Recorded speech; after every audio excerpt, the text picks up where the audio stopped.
అలానే మిసేసరావు కొన్నిసార్లు తక్కువగా ఉన్నటువంటి వాళ్ళ నుంచి కూడా మనం నేర్చుకోవాలి. ఇప్పుడు పాకిస్తాన్ కంటే మనం మెరుగ్గా ఉన్నామని చెప్పేసి చాలామంది భావిస్తూ ఉంటారు. కొన్ని విషయాల్లో పాకిస్తాన్ మనకన్నా మెరుగ్గా ఉంది. ఇప్పుడు ప్రపంచవ్యాప్తంగా ఆర్థిక మాంద్యం నెలకొంది. ఇజ్రాయెల్ అమెరికా సంయుక్తంగా ఇరాన్ మీద యుద్ధం చేస్తున్నటువంటి సందర్భంగా ఆర్థిక మాంద్యం నుంచి బయటపడటానికి ఇమీడియట్గా పాకిస్తాన్ తీసుకున్న నిర్ణయం ఏంటంటే ఉద్యోగుల జీతాలు, వాళ్ళ జీతాలని కట్ చేసేసారు. ప్రభుత్వ ఉద్యోగులు, ప్రభుత్వ రంగం సంబంధించినటువంటి ఉద్యోగుల జీతాలు కట్ చేశారు. పెన్షనర్స్కు మాత్రం ఒక 7% వరకు పెంచారు. అలాగే దివ్యాంగులకు సంబంధించిన పెన్షన్ కూడా పెంచారు. ప్రభుత్వ ఉద్యోగులు మాత్రం తగ్గించారు. ప్రభుత్వ రంగ ఉద్యోగులకి కోత పెట్టారు. అలాగే ఆ దేశంలో ఉండేటువంటి మంత్రులు కానీ, ఎమ్మెల్యేలు కానీ, ప్రజాప్రతినిధులు ఎవరైతే ఉన్నారో వాళ్ళ జీతాలు 2 నెలల పాటు లేవు అని చెప్పేసి పాకిస్తాన్ ప్రభుత్వం ప్రకటించేసింది. మరి పాకిస్తాన్ ప్రకటించినటువంటి ఈ ప్రకటనని మనం పరిశీలించాలా, మన దేశానికి అవసరం లేదా అనేది ఇప్పుడు ఒక పెద్ద చర్చ జరుగుతుంది. వాస్తవంగా పాకిస్తాన్కి సంబంధించి ఇండెక్స్ని కనుక మనం తీసుకుంటే హ్యాపీ ఇండెక్స్, ఆ హ్యాపీ ఇండెక్స్లో భారతదేశం కంటే పాకిస్తాన్ ముందుంది. మనకి యాక్చువల్గా పాకిస్తాన్కి సంబంధించిన ర్యాంక్ కనుక మనం చూస్తే ఇది హ్యాపీ ఇండెక్స్లో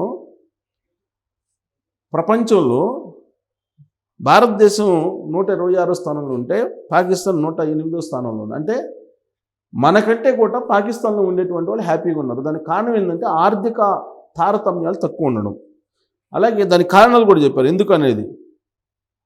ఒకవేళ మనకి ఏదైనా ఇబ్బందులు కలిగితే 10 మంది సహాయం చేస్తారు అనేటువంటి భరోసా పాకిస్తాన్లో ఎక్కువ ఉందంట.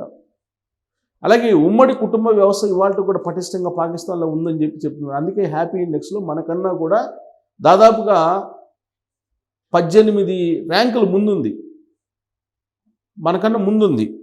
అలాగే మానసిక ఒత్తిడి ఇండియాలో పోటీతత్వం కారణంగా కానీ, లేదంటే ఈ పని ఒత్తిడి, పట్టణీకరణ, తర్వాత సంపాదన మీద పలానా వాళ్ళు సంపాదించారు మనం కూడా సంపాదించాలి అనేటువంటిది.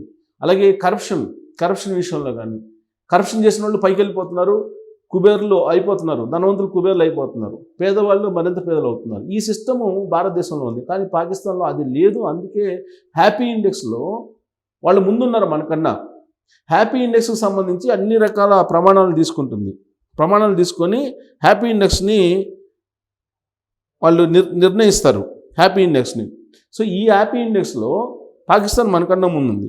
ఇప్పుడు లేటెస్ట్గా తీసుకుంటే కనుక ఈ ఆర్థిక సంవత్సరానికి సంబంధించి పాకిస్తాన్లో జీతాలు కట్ చేసేసారు. రిటైర్డ్ ఉద్యోగుల పెన్షన్లు మాత్రం 7% పెంచారు. ఇక్కడ చూడండి, వర్కింగ్ చేస్తున్నటువంటి ప్రభుత్వ ఉద్యోగులు లేదంటే ప్రభుత్వ రంగంలో పనిచేసిన ఉద్యోగులకేమో జీతాలని తగ్గించేశారు, పెన్షనర్లకి 7% పెంచారు. అలాగే దివ్యాంగులకి నెలకు 4 నుంచి 6,000 రూపాయలు పెంచారు. సో ప్రస్తుత సంక్షోభం నుంచి బయటపడటానికి ఎంత కట్ చేశారు తెలుసా? ఉద్యోగుల జీతాల్లో 5 నుంచి 30% కట్ చేశారు. 5% నుంచి 30% కట్ చేశారు. స్థాయిల వారీగా కోతలు తీసుకుంటే ఏడాదికి 3 లక్షల నుంచి 10 లక్షల మధ్య జీతం ఉండేటువంటి వాళ్ళకి 5% కట్ చేశారు. అలాగే ఏడాదికి 30 లక్షలు 10 నుంచి 30 లక్షలు ఉండేటువంటి వాళ్ళకి 30% కట్ చేశారు. ఇది క్యాబినెట్ మంత్రులు కానీ, సలహాదారులు కానీ వీళ్ళెవ్వరికి 2 నెలల పాటు జీతాలు లేవని చెప్పి వాళ్ళు అనౌన్స్ చేశారు. సగటున జీతం పాకిస్తాన్లో ఎంత ఉందంటే 82,000 ఉందంటారు. కనీసం వచ్చేసి 20,700 ఉందని చెప్పి చెప్తున్నారు. అత్యధికంగా 3,65,000 నెలకి. ఇది వాళ్ళు తీసుకున్న నిర్ణయం. మనకి ఈడబ్ల్యూఎస్ ఎప్పుడు 8 లక్షల కింద ఉంటాయి. పాకిస్తాన్లో వార్షిక ఆదాయం 6 లక్షలు ఉన్నవారికి ఎటువంటి పన్ను లేదు, పన్ను మినహాయింపు ఇచ్చారు. సో ఇది వాళ్ళు తీసుకున్న నిర్ణయం. ఇప్పుడు భౌగోళికంగా నెలకొన్నటువంటి పరిస్థితుల దృష్ట్యా ఈ నిర్ణయం తీసుకున్నారు. కానీ మనకు మాత్రం పిఆర్సీ ఏమంటున్నారు, జీతాలు పెంచమంటున్నారు, అసలు ప్రపంచం ఎటుపోతే మాకెందుకు, మాకు ఇవ్వండి అని చెప్పి చెబుతున్నారు. మరి ఎందుకు నరేంద్ర మోడీ గారు ఇప్పుడు దీని గురించి ఆలోచించట్లేదు? ఇప్పుడు పాకిస్తాన్ తీసుకున్నటువంటి నిర్ణయం ఏదైతే ఉందో ఆ నిర్ణయం ఇప్పుడు ఎందుకు వచ్చింది? ప్రపంచం మొత్తం ఇప్పుడు వరల్డ్ వార్ అంచుల్లో ఉంది. అసలు ఆర్థిక పరిస్థితి ఏమవుతుందో తెలియదు. ఇరాన్ అమెరికా యుద్ధం ఎప్పుడు ఆగిపోతుందో కూడా తెలియదు. ఇలాంటి పరిస్థితుల్లో ఆర్థికపరమైనటువంటి స్థిరత్వం కోసం పాకిస్తాన్ తీసుకున్నటువంటి నిర్ణయం. పోనీ మనం ఏమైనా బాగున్నామా అంటే 300 లక్షల కోట్ల రూపాయలు అప్పుల్లో ఉన్నాం మనం భారతదేశం. 300 లక్షల కోట్లు. ఈ 300 లక్షల కోట్లు అప్పు ఉన్నప్పటికీ ఇప్పుడు మళ్ళీ జనవరి నుంచి నా శాలరీస్ పెంచాలి, ఫిట్మెంట్ పెంచాలి అనేది కేంద్ర ప్రభుత్వం దగ్గర ఒక ఫైల్ రెడీ అవుతుంది. ఏది కానీ ఇప్పుడు ఈ జనవరిలో పెంచాల్సింది దాన్ని ఇంకా పోస్ట్పోన్ చేశారు. జనవరి నుంచి పెంచమని చెప్పి ఫైల్ తయారు చేస్తే ఈ ఫైనాన్షియల్ ఇయర్లో మరి ఈ బడ్జెట్ అయిపోయిన తర్వాత పరిశీలించాలి అనేది ఒక ఒత్తిడి ఉంది. పైగా ఇప్పుడు సెంట్రల్ గవర్నమెంట్ ఉద్యోగులకు కానీ స్టేట్ గవర్నమెంట్ ఉద్యోగులకు కానీ వాళ్ళు హెల్త్ పరంగా వాళ్ళకి వెసులుబాటు ఇస్తున్నారు. అలాగే ట్యాక్స్ పరంగా కొన్ని వెసులుబాట్లు ఇస్తున్నారు. ఇప్పుడు ఓవరాల్గా చూస్తే మనకి పనిచేసేటువంటి ఉద్యోగుల కంటే కూడా పెన్షన్లు తీసుకునేటువంటి ఉద్యోగుల సంఖ్య ఎక్కువగా ఉంది భారతదేశ వ్యాప్తంగా. సో ఇలాంటి పరిస్థితుల్లో భారత్ యొక్క ఆర్థిక వ్యవస్థ పరిస్థితి ఏంటి? అమెరికా అధ్యక్షుడు ట్రంప్ చెప్పిన విధంగా భారతదేశం యొక్క ఆర్థిక పరిస్థితి డెడ్ ఎకానమీనా మంది. ఇప్పుడు రష్యాది డెడ్ ఎకానమీ అంటున్నాడు, భారతదేశంది డెడ్ ఎకానమీ అంటున్నాడు అమెరికా అధ్యక్షుడు ట్రంప్. మరి అసలు వాస్తవ పరిస్థితి ఏంటి అని అంటే 300 లక్షల కోట్ల రూపాయలు అప్పులో ఉన్నాం మనం. ఈ 300 లక్షల కోట్ల రూపాయలు అప్పుడు తీర్చేది ఎప్పుడు? మళ్ళా జీతాలు పెంచుకుంటూ పోతే కనుక పరిస్థితి ఏంటి? ఆయా రాష్ట్రాలు కూడా ఇప్పుడు అప్పుల్లో ఉన్నాయి. ప్రధానంగా తెలంగాణ కానీ ఆంధ్రప్రదేశ్ కానీ తీసుకుంటే అప్పులు ఎంత ఉన్నాయి? వాళ్ళ దాదాపుగా అన్ని రాష్ట్రాలు కలిపి భారతదేశంలో అన్ని రాష్ట్రాలు కలిపి 100 లక్షల కోట్ల రూపాయలు అప్పు ఉన్నాయి. 100 లక్షల కోట్లు. దాంట్లో ఇప్పుడు ఆంధ్రప్రదేశ్ 12 లక్షల కోట్ల రూపాయలు అప్పు ఉందని చెప్పి అంటున్నారు. అలాగే తెలంగాణ 10 లక్షల కోట్ల రూపాయలు అప్పు ఉందని అంటున్నారు. మరి ఇంత అప్పు ఉన్నటువంటి రాష్ట్రాలని ఇప్పుడు ప్రభుత్వ ఉద్యోగులే కాపాడాలి. వాస్తవంగా వాళ్ళకే తెలుసు లెక్కలన్నీ కూడా. ఇప్పుడు పాకిస్తాన్ లాంటి వెనకబడినటువంటి కంట్రీ అని అంటూ ఉంటారు. మరి ఆ కంట్రీలోనే ముందస్తు జాగ్రత్తలు చర్యలు తీసుకొని భారతదేశం మేల్కోకముందే పాకిస్తాన్ మేల్కొని ఆర్థిక వ్యవస్థని పదిలంగా ఉంచుకునేందుకు ప్రయత్నం చేస్తూ ఉంటే మరి మనం ఏం చేస్తున్నాం? మనం ఏమైనా పుష్కలంగా ఉన్నామా? 300 లక్షల కోట్ల రూపాయలు అప్పులో ఉన్నారు. సహజంగా అంటారు చాలామంది పాకిస్తాన్ తోటి మన భారతదేశానికి కంపారిజన్ ఏందని.